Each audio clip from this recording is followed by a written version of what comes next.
Prosper, nakita? Am I sharing the correct document? Nakita? Kaning na table, ma'am. Okay, wait ha. Wait lang. Kuya. Ha? Wait class wait lang.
So it's 5:28.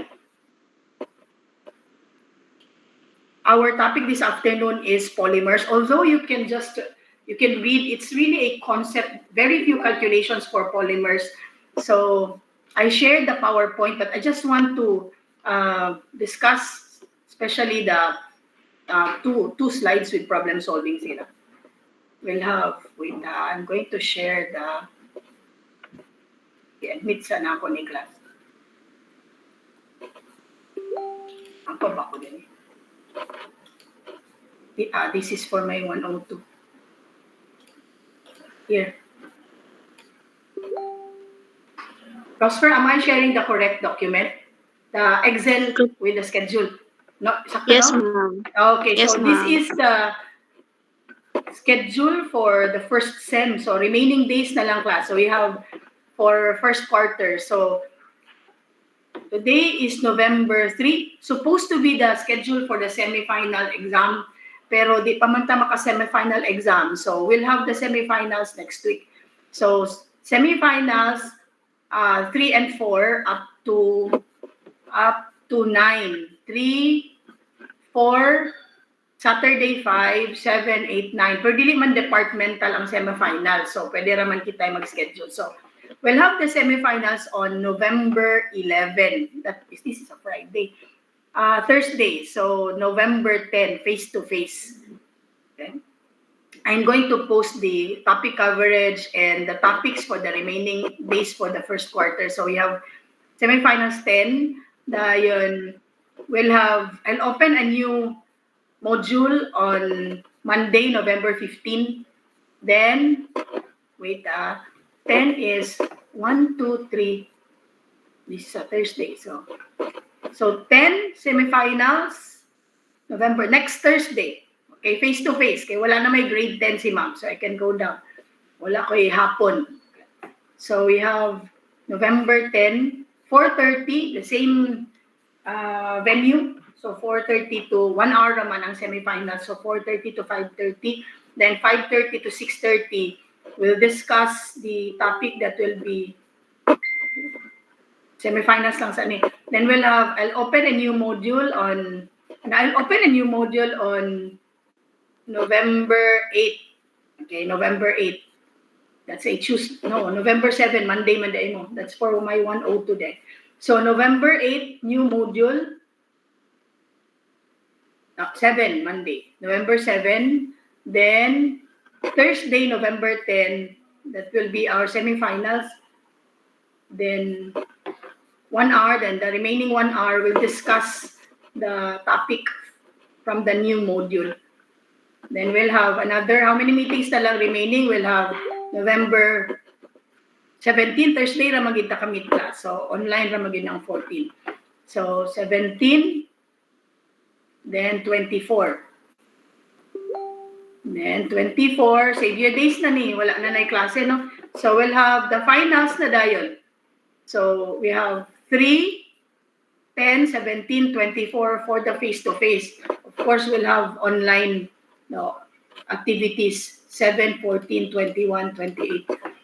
Then, I still do not know the schedule of the final exam. Naama gina siya. Usually, ang Chem kay naama na sa first day, second day. And it's departmental. So, ako lang i-anak. So, those are the remaining topics. We have 4. Wait, I'm going to open.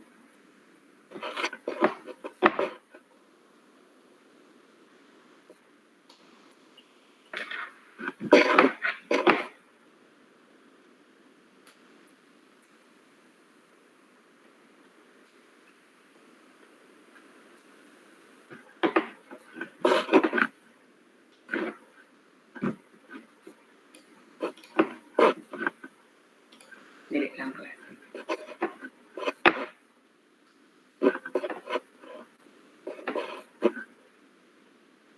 Excuse me, ma'am. Yes, wala. Oh. Nag-request to join si Mickey, Ay, ma'am. nag-request si Joy. Naapay nag-request. Oy, naaman di ay. Okay, sorry. Hello. Wow, fun. You're welcome. Okay, request.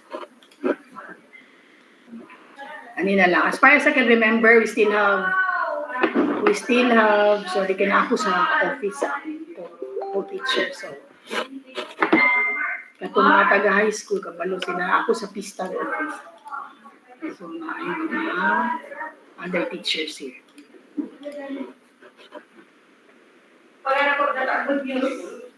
So, I think we have 4 more. As far as I can remember, we have chemistry in the air, chemistry in the soil, chemistry in water, and that's it. We're 4 more topics. So, kaya na.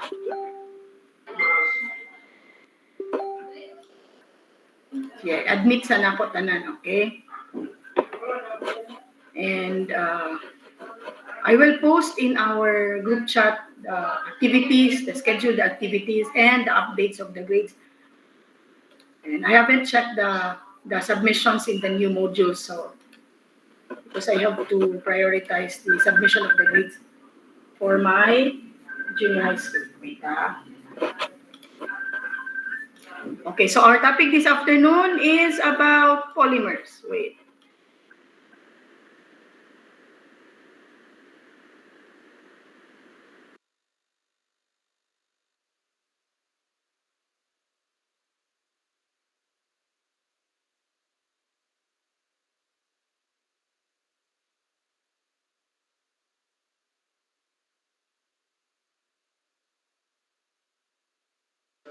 Ma'am, good.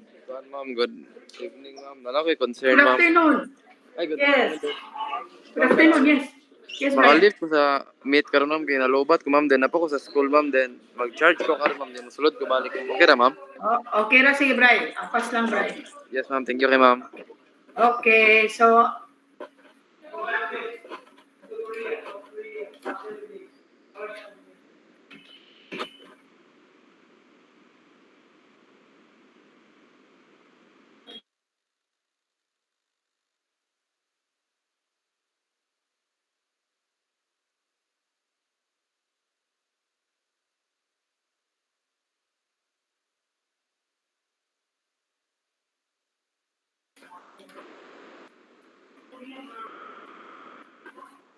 I'll be sharing the presentation which I uploaded, okay,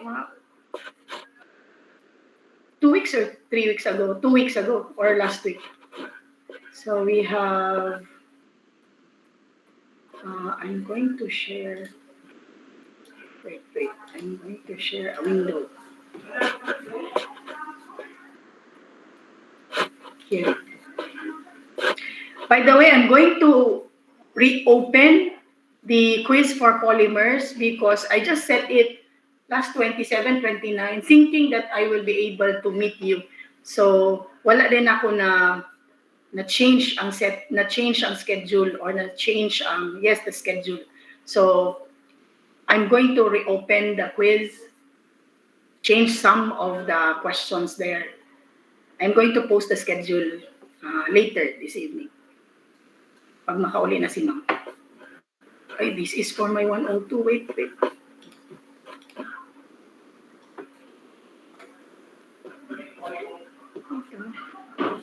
Supposed to share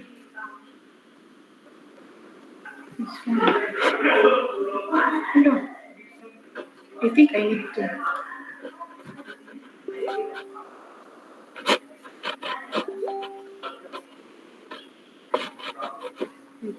I can't find the.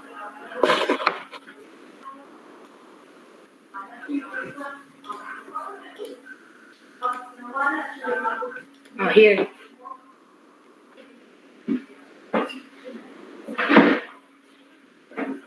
Prosper, nakita na? This is Yes, PDF. So, again.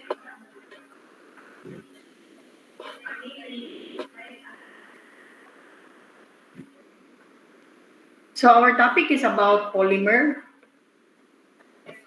And here are our objectives. So, describe the typical polymer molecule, its structure, in terms of chain structure, and in addition, how the molecule may be generated from repeat units. So polymers are just repeating units of a monomer.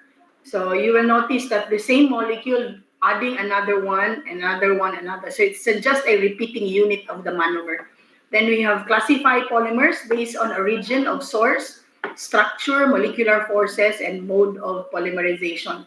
We cannot draw because we're doing online class, but on next meeting for before our semifinals, we'll have a review of the topics, then we'll have 1 hour for the semifinals. We'll include this one. Then we have to calculate the number average and weight average molecular weights and the degree of polymerization for specified polymer. And briefly describe the crystalline state in polymeric materials. So let's start with the definition. So polymer means parts or units, many parts or units. Again, it's just a repeating unit of a monomer. Whatever is the starting material, it's just a repeating unit. Balik-balik lang.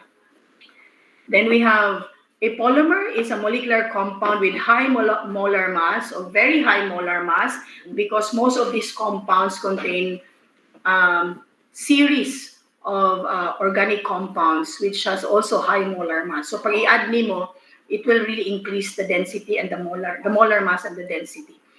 So we have the repeating unit is called a monomer and they are covalently bonded.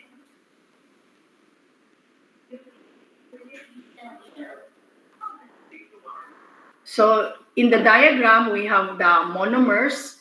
If they are covalently bonded, the same molecules, they're covalently bonded, then they will form a polymer. So this is an example of a polymer. It's called polystyrene. And you will notice that it's a styrene molecule that's been added one after the other. So you have styrene, another styrene, and another styrene. So this is the shorthand notation. So we'll just count how many styrene molecules are here. Then you change the N, the subscript, to the number of styrene molecules. So another way of writing this polymer is to enclose the styrene molecule and count the number of the repeating units. Polystyrene. A concept map of the classification of polymers. So they are classified based on origin, based on their structure, based on the molecular forces, the IMF, okay, molecular forces between the monomers, then based on the mode of polymerization. So 4 classifications. Again, origin, structure, molecular forces, and polymerization.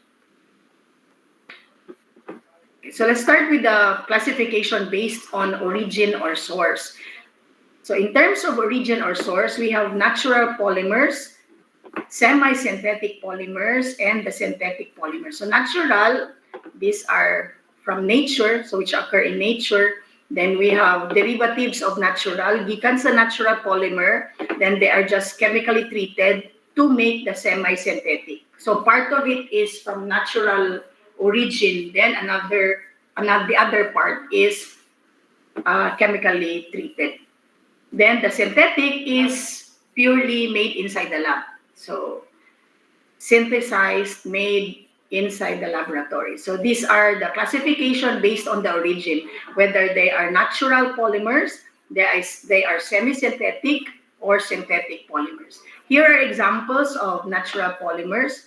We have starch is a natural polymer. It is a polymer of a glucose molecule. So repeating these circles here are repeating units of glucose. Okay, one after the other. Although this is a branch polymer, because notice there are pendants or branches, but this is still a natural polymer because its origin is coming from nature. Another one is cellulose. Okay, cellulose is a natural polymer. Cellulose is found in plant cell. Then we have the natural rubber. The monomer of natural rubber is isoprene. So this is isoprene here. So repeating units of isoprene will create the natural rubber. So N here will depend on the number of isoprene that will be added one after the other. So I change lang na. So how many isoprene? So the monomer of natural rubber is isoprene. Then another natural polymer is a protein. Okay, so these are repeating units of amino acids to create the protein. Then we go to the other type of polymer based on origin. We have the semi-synthetic polymers. So these are polymers obtained by simple chemical treatment of natural polymers. Examples are the synthetic fibers. We have the rayon is a semi-synthetic polymer. That's from the cellulose, then chemically treated to create the acetate rayon or the rayon. Then we have samples for synthetic. Synthetic again is purely made inside the lab. Okay. So we have the nylon, polyethylene, we have polystyrene, then we have synthetic rubber, PVC, then Teflon. These are examples of fibers obtained by polymerization inside the lab. So by source, we have again three types. The natural, we have the natural polymers, the semi-synthetic polymers, and the synthetic polymers.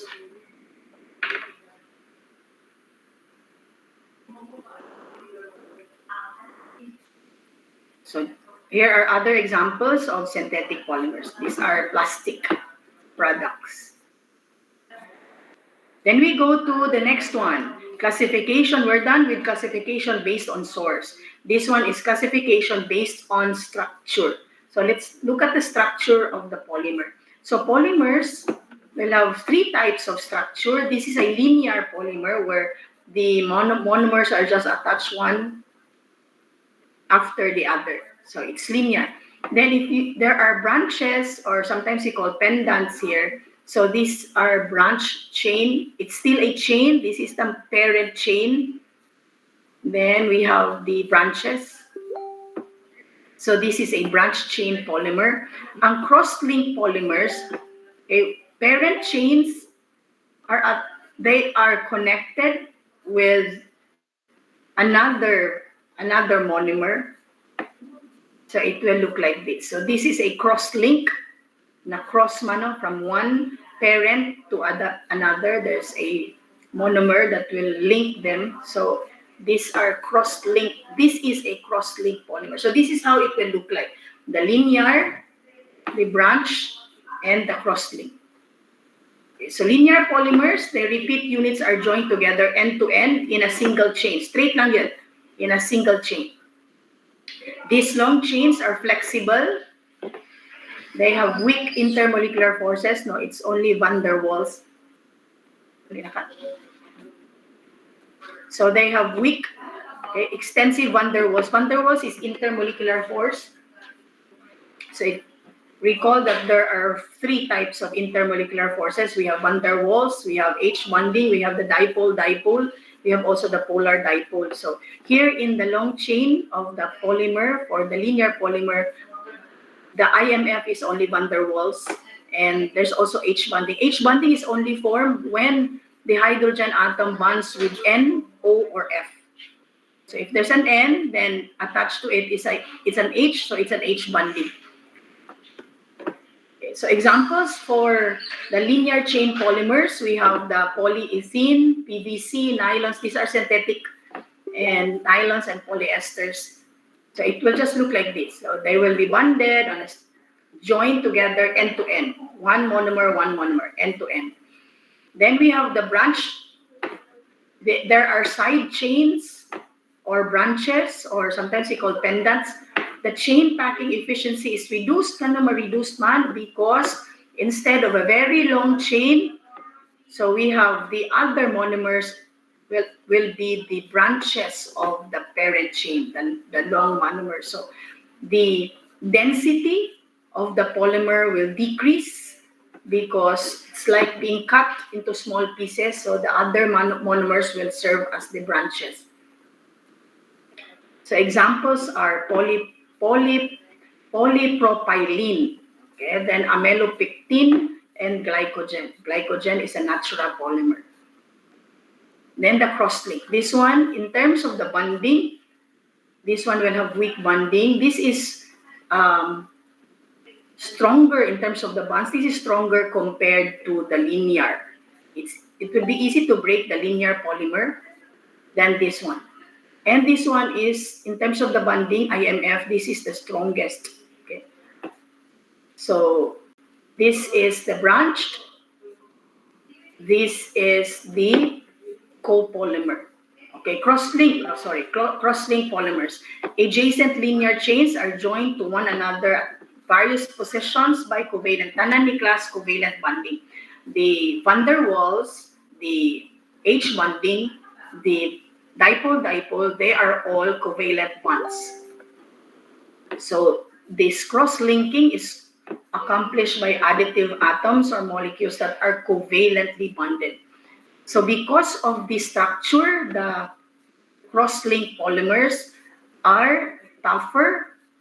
They have less flexible and cannot be easily stretched. So because they are tougher, they are less flexible, they will have high melting points. In other words, it will need a higher temperature to break the bonds between the molecules or the monomers for the cross-link than the branched. Ang easiest to break is the linear, okay, the linear polymer. So if this is a material, the polymer is used in a commercial product, a material of a commercial product. This one is more sturdy because it's tougher because of the connection, the links between two parent polymer by the branch. So that is based on structure. There are three structures: linear, branch, and the other one is this one, the cross-link. Then we go to classification based on composition. This is the composition based on monomer composition. So when the repeating units of the chain are the same type, like for example, the polystyrene are all throughout. So it is called a homopolymer. So for example, in Teflon, the monomer there is polytetrafluoroethylene. Again, polymer naman. So ang monomer niya is tetrafluoroethylene. So this is tetrafluoro, you have 4 fluorine atoms. Then ethylene means there is a double bond. Okay, there's a double bond. So this is the tetra, upat ka buok ka fluorine, tetrafluoroethylene. Okay, remember the hydrocarbons, we have the ene for the double bonds, the ine, Y-E-N for the triple bond, and if there's only single bond, it's an ane, A-N-E. Since E-N-E man, so there's a double bond. So repeating units of the tetrafluoroethylene, it's a homopolymer. Okay, isa raman nga monomer, balik-balik lang. So then it will create the phlone. Then this one, ethylene, si ethylene lang. So then this one is vinyl chloride. So this is the vinyl chloride. I-repeat na siya, repeating units of this will create the PVC, polyvinyl chloride. Muna sa kanang mga plastics class, this one. The polyethylene, kani mga plastic bags. So these are examples. These are the monomer composition. So if it's the same monomer, it's called a homopolymer. Right, the same unit. So here are examples of the monomer, the repeating units. For the polyethylene, it's ethylene, then vinyl chloride for the PVC, and as well as the others. You have this one, I uploaded this PowerPoint. Okay. So these slides will just show the repeating units of a certain polymer. So for polyethylene, of course, ethylene. Polyvinyl chloride, polyvinyl. Vinyl chloride.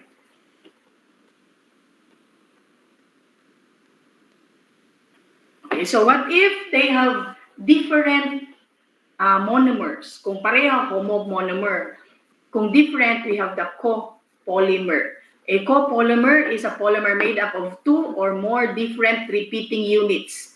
So for example, this one, styrene butadiene rubber. So there is a styrene, there is a butadiene. This is the styrene, the one with the benzene ring. So styrene butadiene. And it will now depend whether it's alternate or randomly attached. Pwede man na. Pwede siya alternate, like styrene butadiene, styrene butadiene. Pwede pod random, like no pattern. So this is a copolymer because there are two different monomers in the polymer. So this is styrene butadiene rubber.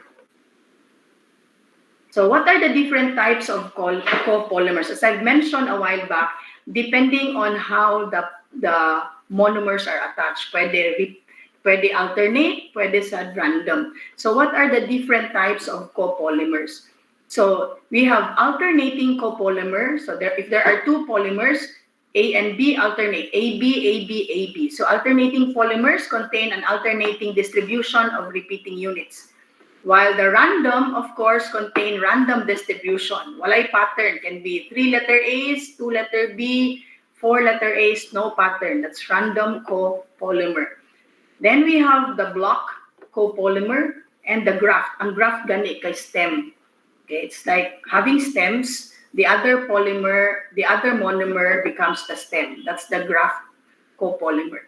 So ang block copolymer, they are clustered in blocks. So clustered ang A, followed by clusters of B. Then clusters of A na pod, clusters of B. It's different from the alternating kay polymer A, B, polymer A, polymer B.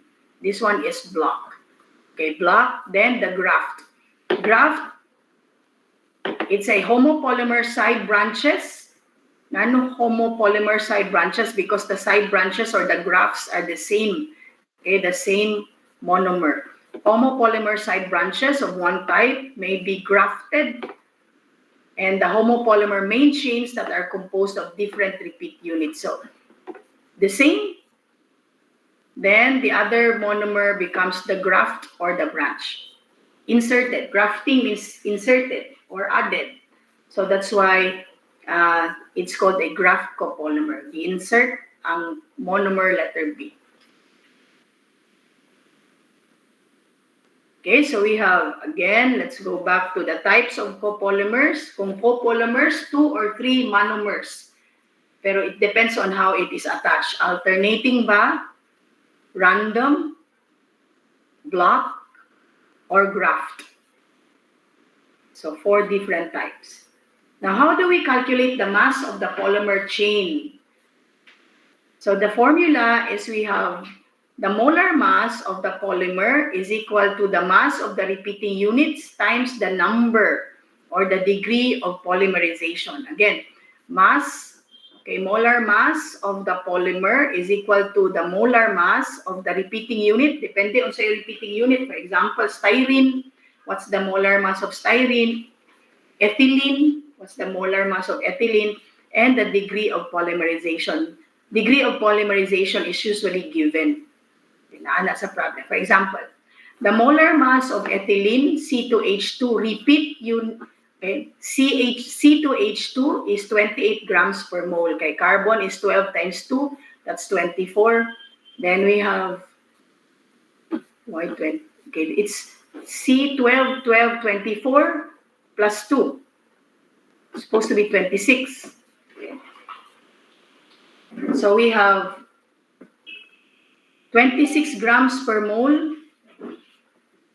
So if an individual polyethylene chain is in a plastic grocery bag, has a degree of polymerization given ang N, 7,100. So what is the molar mass of the chain? So we have the molar mass of the polymer is equal to the molar mass of the repeating unit, which is 26 dapat, because this is 12 times 2, that's 24 plus 2 hydrogens. So 24, 25, 26. But anyway, this is how we calculate. So if this is 26, just change it later. So 26 grams per mole times the degree of polymerization, which is 7,100, or you can express it in sign notation. So the answer is 2.0. I think mag-matter, Gamayra, decimals lang if this is 26. 2.0 times 10 to the power of 5 grams per mole. That is the mass of the polyethylene, the one used to produce the plastic bags. So that is 200,000, 20,000, 3, 4. That's 200,000. 3, 4, 5. Okay, so the molar mass of polyethylene is 200,000 grams per mole. It's quite big because the monomer has 2 carbons and the degree of polymerization is 7,100. So meaning to say, 7,100, gibalik-balik ang C2H2. So that makes the molar mass quite big. Can you imagine? That's a very long chain with 7,100 ethylene. Okay, so I will pause. So this is again the formula to calculate the molar mass of the polymer. And this is the sample problem. Dali raman, it's just a substitution. If you have the molar mass of the repeating unit, just multiply it with the degree of polymerization.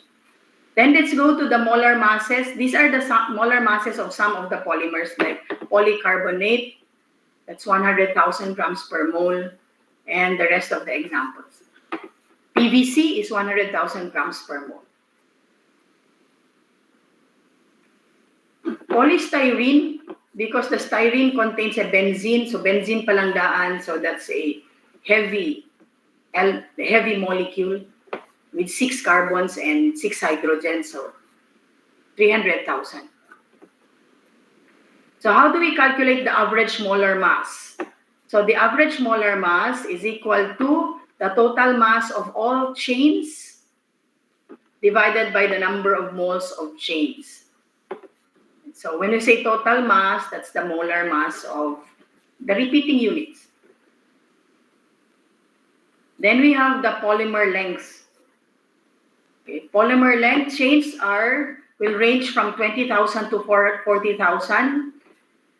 The chain lengths will give the characteristic of the molecule or the polymer in terms of ductility. Ductility is the ability to be stretched. Okay? Stretch into very thin wires. Tensile strength is the ability to withstand breakage. That's tensile strength. Then we have the hardness. So these properties, these characteristics will depend on the chain length. So polymers with very short chains are liquids. Then we have, if it's 1,000 grams per mole, they become waxy solids. And if it's between 10,000 to several millions, and it is a solid polymer. So kung solid polymer na, so that would be a very heavy molecule. Kaya ang iyang grams per mole is 10,000 up to several million. So this is already, going back to the example, this is more than 10,000. That's why this is a solid, okay, polymer. This is more than 10,000 also. Okay, as well as this one. So solid sila. They are solid polymers. Okay, so we have, in this slide, what is important is this one. The longer the polymer, the stronger is the polymer. The longer equals the stronger. So the longer is the length of the chain, then the molecule, the polymer becomes stronger.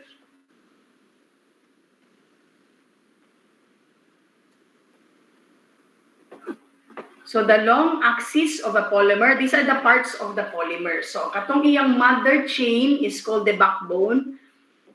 And the length of the extended backbone is simply the number of repeat units. So kung pila ka buhok gibalik-balik, that's the extent. Tagot.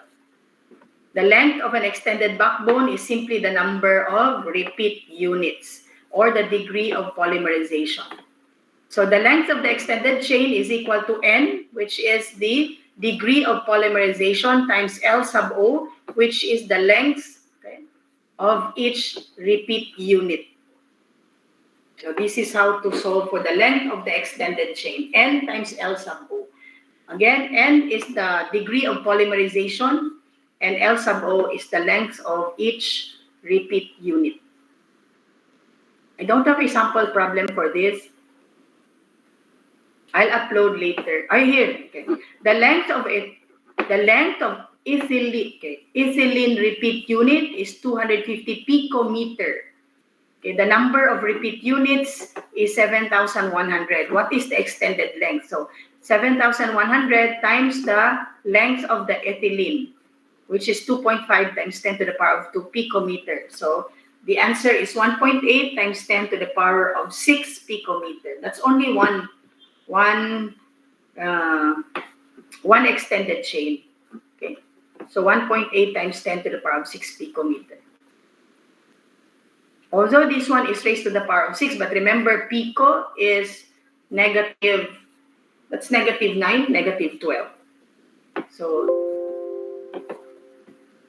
that's 1 times 10 to the power of negative 12, if I'm not mistaken. Then we have, how do we calculate the radius of gyration? So it's equal to the square root of N, the degree of polymerization, and the length, this one, the L sub O. The length of L sub O we have here. The length of the repeat unit. So the radius of gyration, kanina amang good din ni mga randomly, there's no mga polymers with no shape. So they form this structure. So we have to calculate the radius of this one, kaning nag-curl. So it's equal to the square root of N L sub O raised to the power of 2 divided by 6. This one. Then we go to classification based on the reaction type or mode of polymerization. So reaction type, we have the addition polymers formed by simply adding monomers together. The monomers of most addition polymers contain an alkene, katong na double bond nga carbon. Alkadiene, there are 2 double bonds. When you say alkene, there's only 1 double bond. The alkadiene will contain, the molecule will contain 2 double bonds. So this is how synthetic plastics are made, addition polymers. Then we have condensation polymers formed by combination, by elimination of small molecule like water, alcohol or hydrochloric acid. So extensively used by nature. This one for synthetic addition. So condensation is the removal of water, alcohol, or hydrochloric acid. For example, this is addition polymer. So we'll just add one monomer plus another monomer. So if you're going to add a radical can be any molecule. So this will attach to this one. So this breaks the double bond of the carbon, and the R will connect. Remember, carbon will have only covalency number of 4, meaning upat lang yun pwede ang bonds na ma-form sa carbon. So if you're going to calculate, so that's 1, 2, 3, 4. 4 lang yun. Then this carbon with the hydrogen, covalency number is 1, 2, 3, 4. If this will be broken to attach the radical, so that radical can attach to the molecule, pag-break, so we have one of the single bonds. Okay, one of the single bonds will be used to bond with the radical. So then, the covalency number of the carbon on the left is 4, but the covalency number on the carbon on the right is 3. Kailangan siya 3 because this one will be used to connect to the next molecule. Because if this is complete, then it will not be able to connect with the next molecule. So, dili siya maka-create of polymer. So, this has to be a bond which is capable of attaching to another molecule or bind to another molecule. So this one will bind with the next molecule, which is the styrene. So double bond breaks, single bond will attach to the first molecule.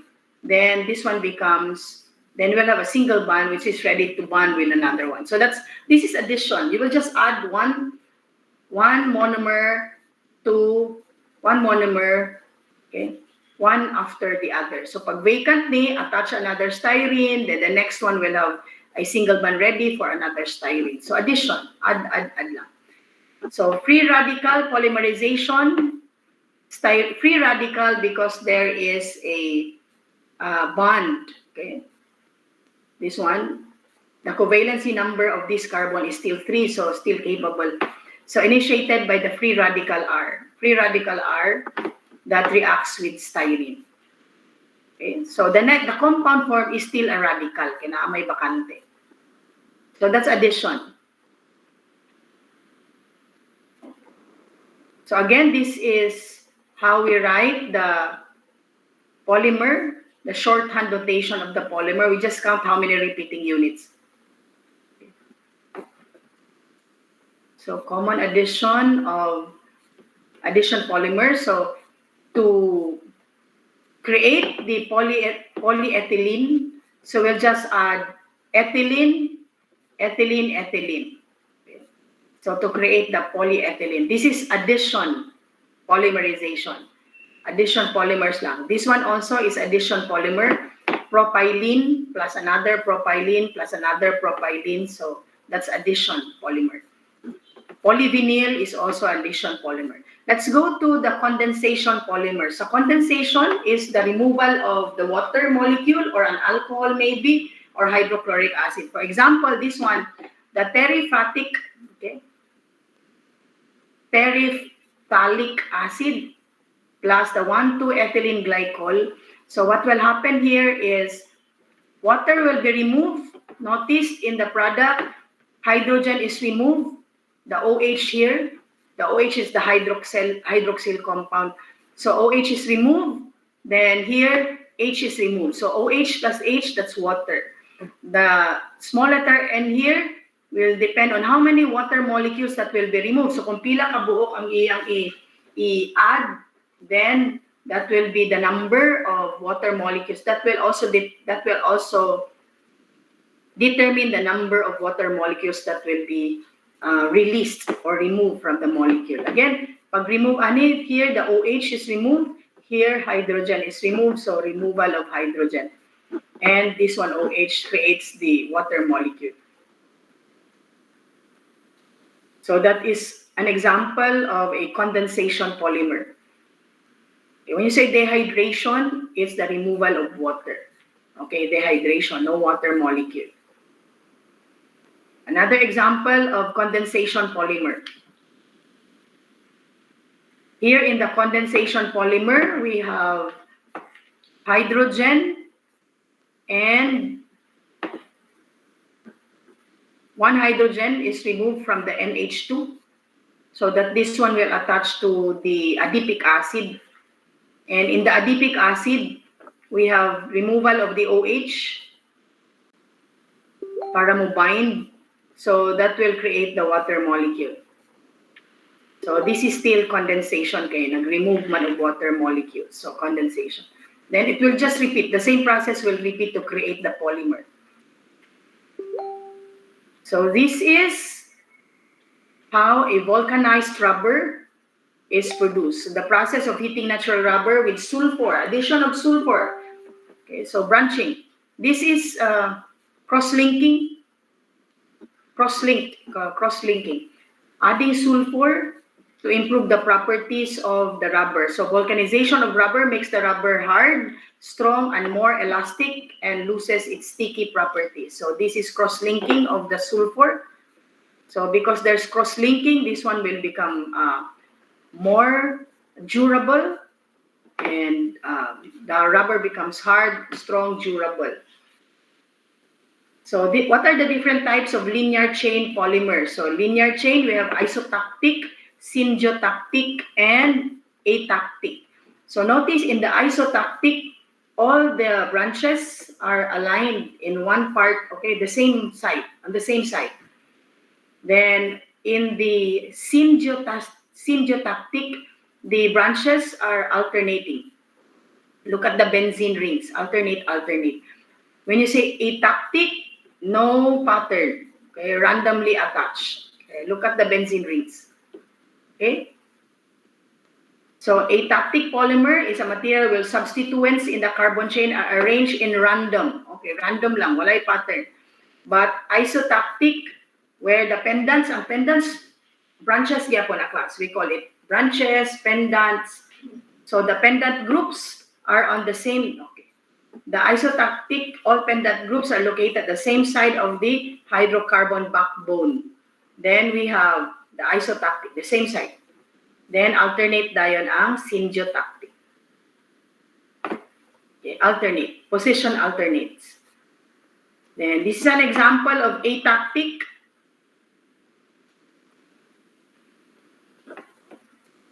Okay, atactic, no pattern, naa, wala, naa.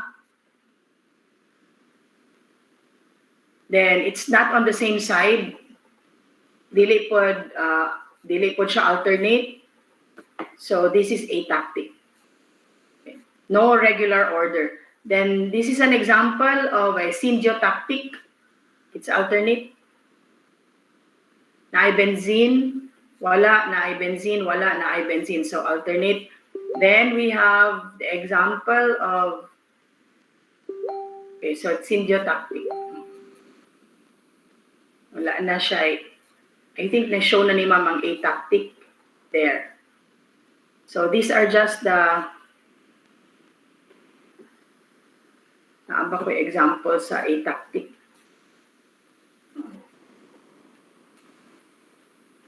Atactic, syngiotactic, ang isa mo wala. But anyway, basta ang syngiotactic is alternate, atactic no form, ang isa dayon katong iso is the same side.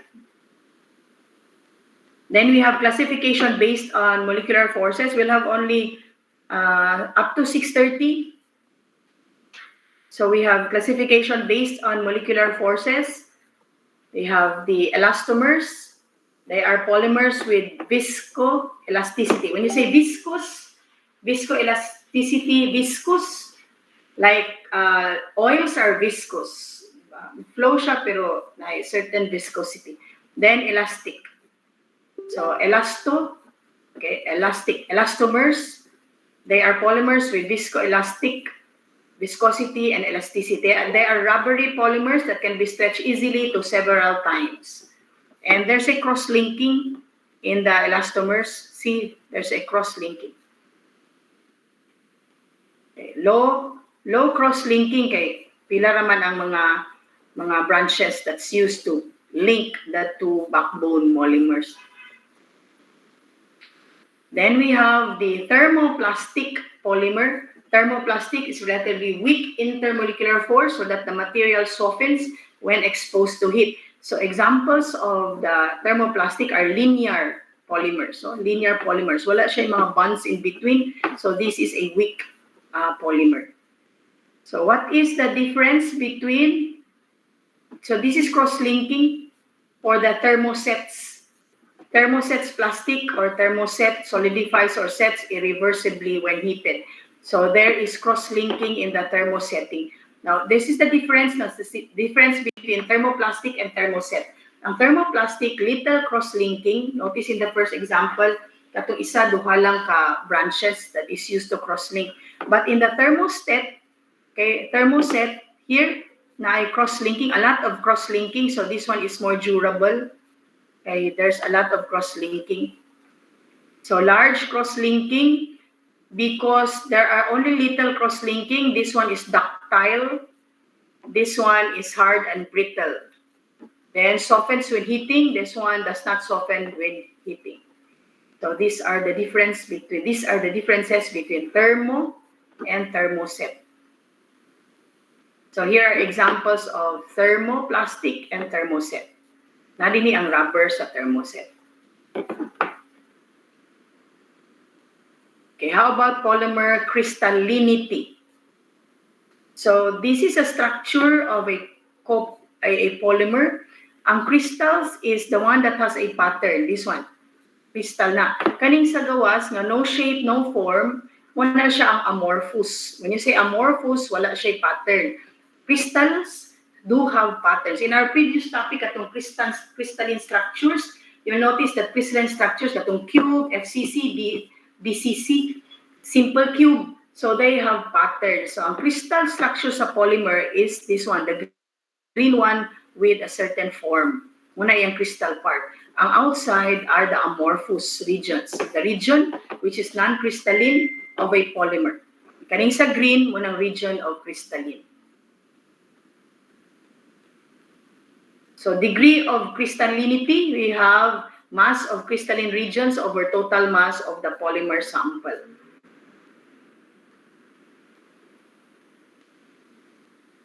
So here's an example of a crystalline pattern in a polymer. So this is lamellar, plate-like crystals with a thickness of 10 to 20 nanometer in which the parallel chains are perpendicular. Perpendicular yung arrangement.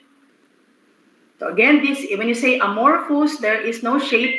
So polymer chains with branches cannot pack together because there is no regular shape. So chaos, no gubot, wala siya shape, wala pattern. So this is amorphous. This is the amorphous region of the polymer. So amorphous polymers, because they don't have pattern, are softer, very low melting points, and they are weak polymers. So they will have that's why they have lower melting points, because they are weak polymers. So semi-crystalline polymers, naa siya pattern kanang sa middle. Then we have the amorphous region kani. So semi-crystalline crystals middle, then naa siya amorphous region outside. So what are the factors affecting crystallinity? We have 1, regular and symmetrical linear chain, low degree of polymerization, strong IMF or intermolecular forces, small and regular pendant groups, slow rate of cooling, and oriented molecules. So these are the factors that will affect the crystallinity of the polymer. We have the last one, tacticity. In the tacticity, we have this is the forms, okay, the different forms. So again, we have the isotactic, the symbiotic, and atactic. And the different types of copolymers, alternating, random, block, and graft. Then we have the branching. When we say tacticity, these are the forms, okay, different forms. Then We have also the branching and the cross-link.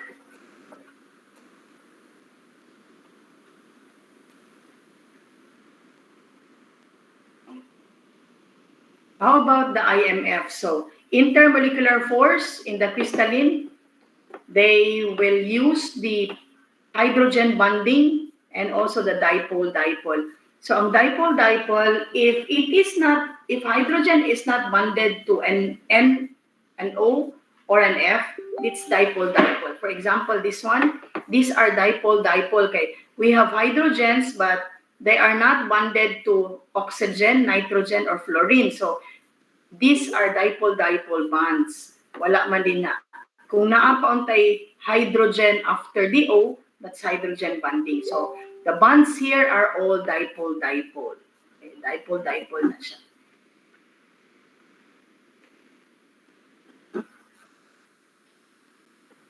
So that is for the intermolecular forces. So crystallinity is favored by strong interchain forces, the presence of polar and hydrogen. Again, kanang polar bonding is when two different atoms bond, it's polar. If it is the same atoms bonding, that's non-polar. So these are all polar bonds because they are different atoms. And we have, these are dipole-dipole because the hydrogen is not bonded to the oxygen. Okay. Maybe you will ask, Mom, this one is bonded to the hydrogen. No, it's not. It's not the hydrogen bonded to the oxygen. It is actually the oxygen bonded to the carbon. The hydrogens here are the stems. So you have hydrogen, hydrogen. So dili na siya H bonding. So crystallinity in polyethylene tetraphthalate also is favored by structural regularity of the benzene rings in the chain. So look at the benzene rings. There's a structure and the bonds here are dipole-dipole. Okay, dipole-dipole na.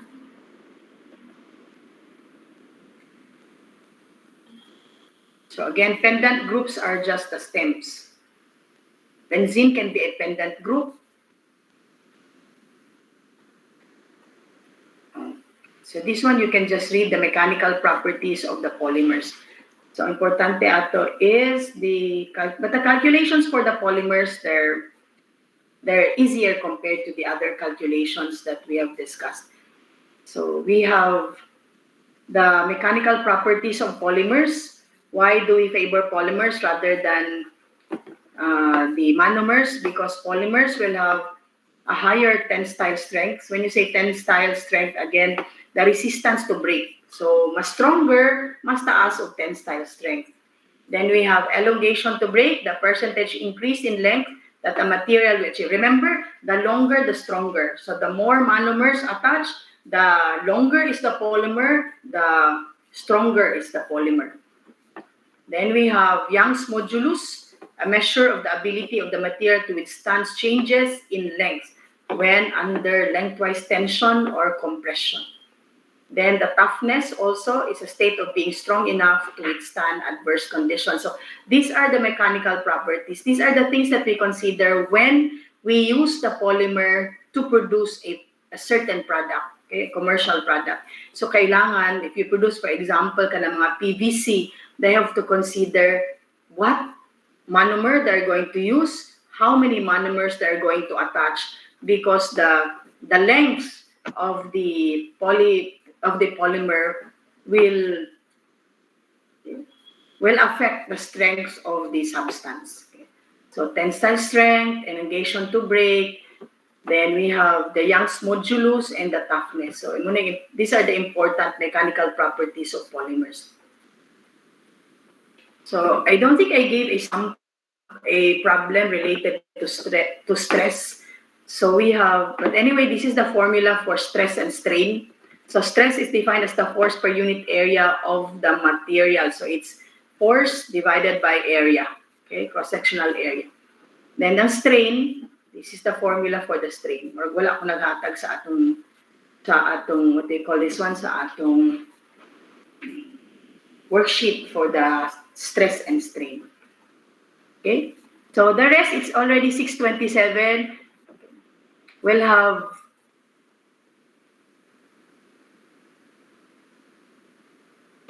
naa pa ba mo class? Basig wala na mo. Naa pa di ay. Okay. Then, the rest you'll just read. You just read here. Ang importante na ako is the sample problem. But the sample problem, I think you'll get it. It's easier compared to the rest. And I will open how many remaining slides? Remaining is history. Wait, I'm going to check before we end. This is 71, so 10 more slides. So just read the remaining 10 slides.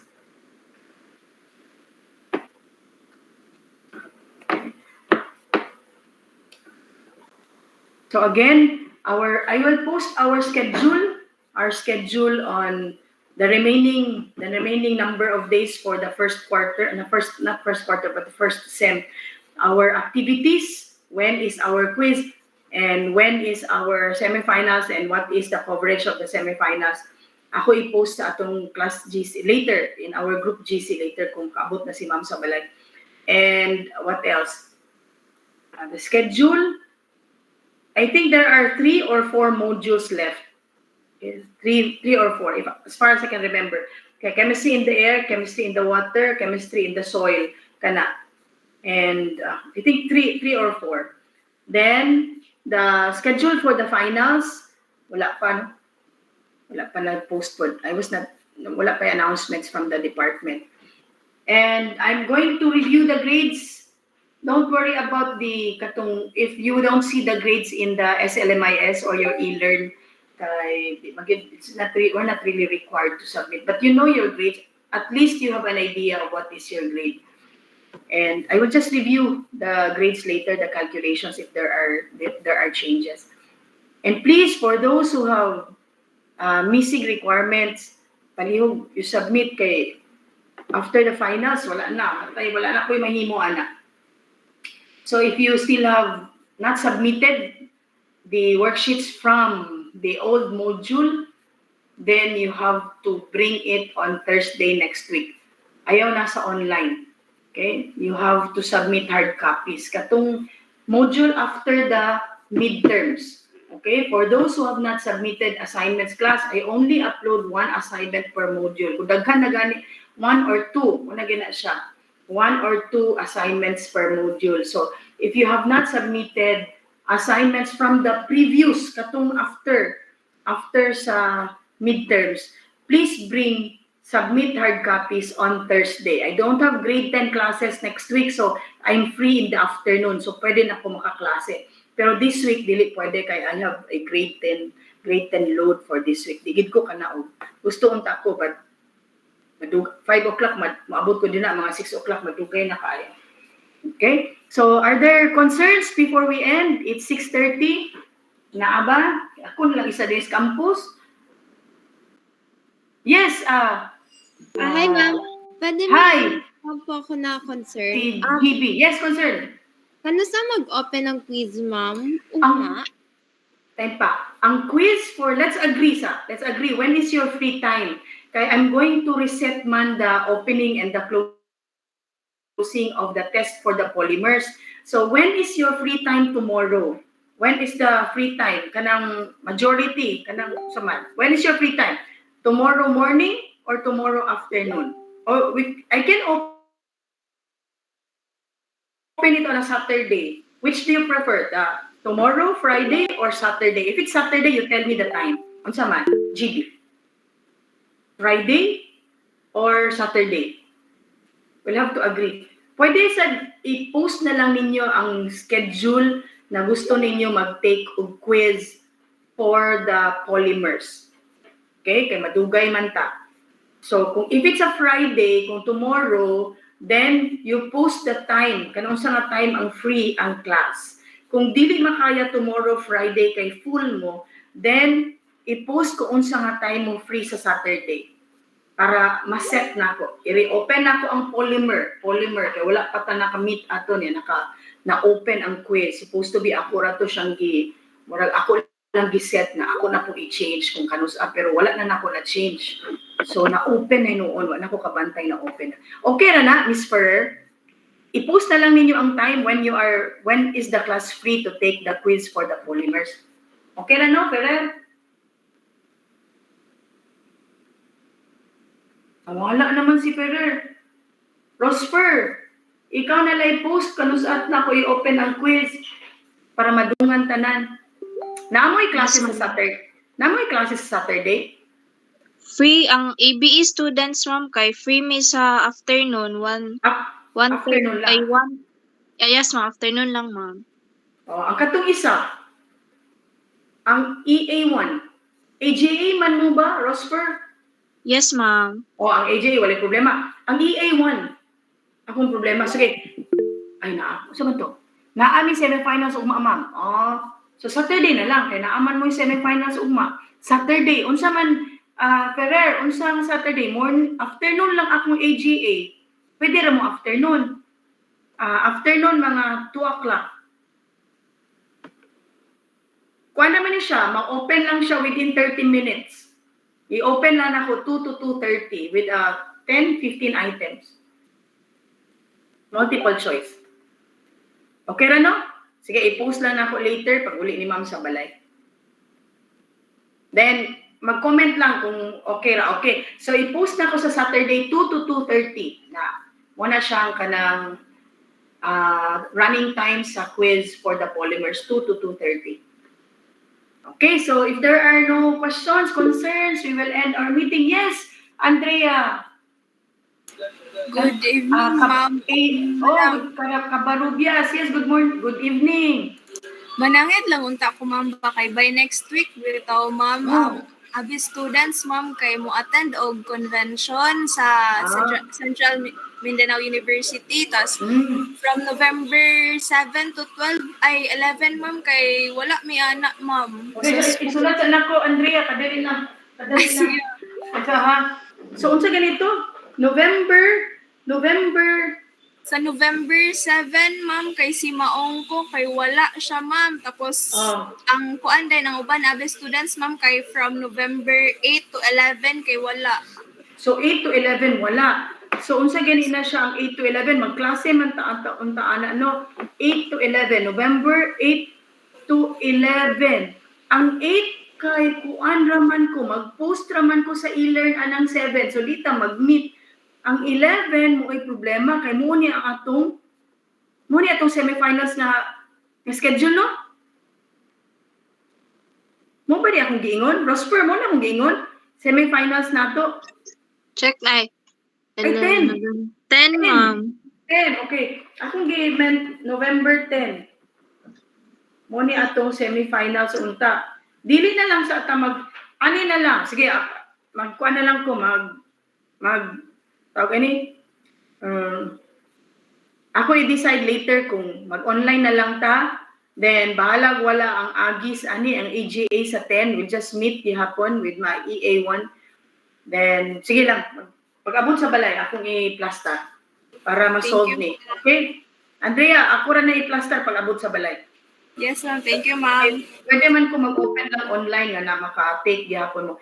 Yes, kanang Miss Cabarubias. Good evening, ma'am. Ma'am, na lang ko'y concern kay atong giset man gyud nga polymer quiz kay nag-take bitaw ko, ma'am. Like makatake pagyapon ko sa karon tanan. polymer. Tanan, kuan. I-open para sa tanan. Ang polymer. Thank you. Okay. Wala mo ko naka-meet ato. So dapat mag-meet sa tayo kung mag-quiz. So ang polymer quiz kay open sa tanan this coming Saturday. Okay, naapay lang yung concern before we end. Ako na lang isang nabilin sa junior high school class. Wala na. Okay na. Okay, so we will end with the closing prayer in the name of the Father, the Son, the Holy Spirit. Amen. Glory be to the Father, and to the Son, and to the Holy Spirit, as it was in the beginning, is now, and ever shall be, world without end. Amen. The Father, the Son, the Holy Spirit. Amen. May gabi sa tanan. Bye, everybody. Tanaw lang sa post. Thank you. Thank you, Yung ma'am. pagtababay. Then mag-update ako pag abot sa balay. Okay. I will now end kaya ang akong anak luoy kaayo na sa gawas. Okay. Bye everybody.